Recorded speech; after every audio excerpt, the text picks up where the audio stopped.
Hey Flower Tribe, it's Kelly Lehman from behind the camera and Lucy Lehman in front of the camera, and we're here at Cranberry Fields Flower Farm, and I wanted to give you just a quick tip about your hydrangeas in winter.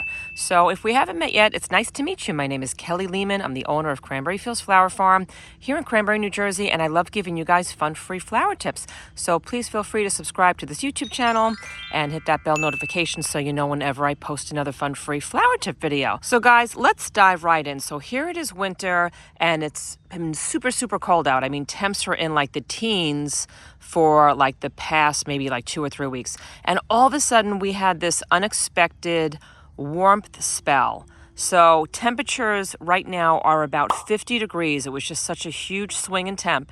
And they're actually going to go up to about 55, 60 degrees this week, which is really crazy because it's still winter time. But today I wanted to let you know that if you did wrap your hydrangeas to kind of protect those newer buds, like the ones that look kind of like this, on some of your hydrangeas that come in on that old wood, because these are this year's flowers coming in, like, so this is going to be like this summer's flowers.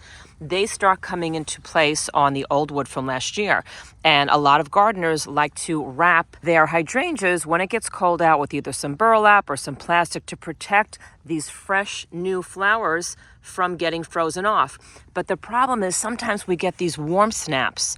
So it's really important that if you do have a big temperature swing in your neck of the woods and the temperatures start to get really warm, you know, like above freezing, it's important to unwrap these plants, because if this plant had like burlap wrap around it or some of that plastic and temperatures got up to like 50, 55, 60, it's going to wind up cooking this very delicate young bud, and it would probably make it like kind of all like brown and mushy, and it would actually destroy that flower, and then I wouldn't have a flower where it should be.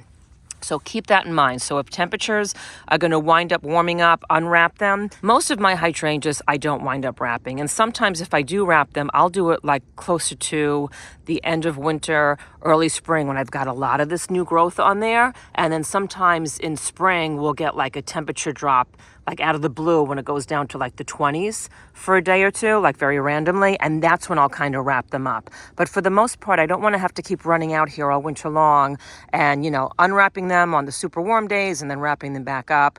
So it all depends on, you know, where you are in the country. It depends on where you are in the world.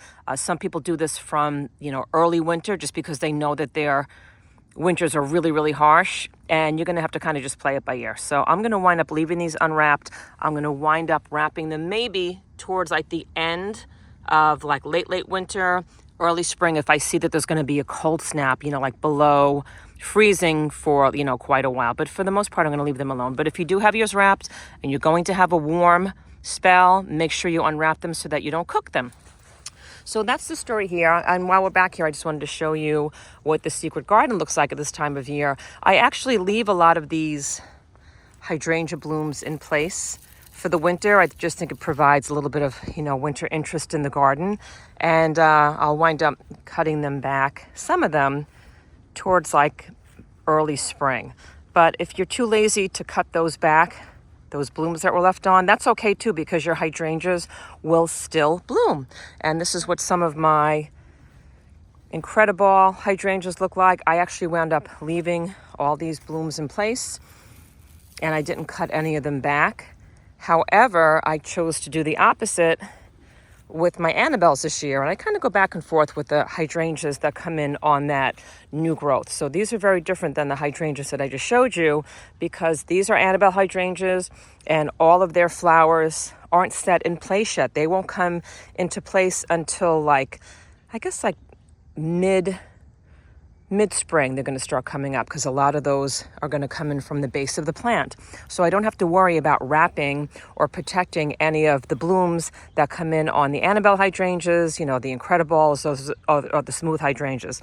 And the same thing with the Limelight hydrangeas. I won't have to wrap any of those or worry about them, because all their blooms come in fresh in spring, and so they don't need protection from those cold snaps. So that's the story. And guys, thanks so much for joining me in this video. I hope you're having a very happy winter, and I've got loads of new hydrangea tips coming out for you guys this year. And guys, please feel free to hop on over to my Cranberry Fields Instagram page and also to my Kelly Lehman's Flower Tribe Facebook group, because there's thousands of gardeners from all over the world and they're asking and answering loads of garden questions over there. And I also wanted you to know that I made you a whole bunch of how-to garden video classes. So in case you're looking for something exciting to do, to learn how to garden, you can check those out. I will put those in descriptions below for my flower courses. And I also have a podcast that you can check out. So I hope to see you in all those places. And please let me know where you're viewing this from in this great, big, beautiful world. I love to see how our flower tribe is growing around the globe each week. And I will see you in the next video.